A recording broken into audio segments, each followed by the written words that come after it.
وزیر اطلاعات عطا تارڑ نے کہا ہے کہ پاکستان نے سفارتی سطح پر جنگ جیتی، پاکستانی میڈیا نے بھی جنگ میں مثبت کردار ادا کیا۔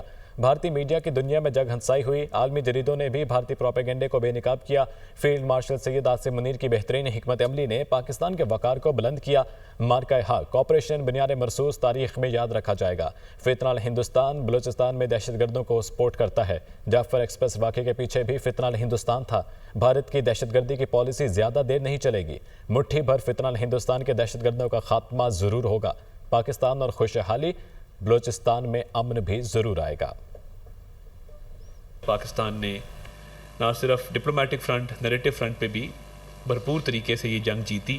اس میں میڈیا کا، اینکرز کا، جرنلسٹ کا، رپورٹرز کا، میڈیا ہاؤسز کا بڑا فعال کردار ہے۔ اور Indian media is subject of ridicule the world over. وہ دنیا کے عالمی جریدوں نے اس کو کوٹ کیا کہ یہ کس طریقے سے ایک پروپیگنڈا چلایا گیا۔ اور اس جنگ میں آپ نے دیکھا کہ جس طریقے سے فیلڈ مارشل سید عاصم منیر، ان کی لیڈرشپ اور انہوں نے جس طریقے سے وار اسٹریٹجی کے حوالے سے ایک فعال کردار ادا کرتے ہوئے پاکستان کی عزت وقار کو بلند کیا۔ مارکہ حق اور آپریشن بنیاد المرصوص ہمیشہ جو یاد رکھا جائے گا تاریخ میں۔ ان کی فارن پالیسی دہشت گردی کو پروموٹ کرتی ہے، سپورٹ کرتی ہے، اس کا حصہ ہے۔ جعفر ایکسپریس کا پوری دنیا نے دیکھا کہ بھارت اس پہ بیانیہ بلڈ کر رہا تھا، جشن منایا جا رہا تھا اس پہ۔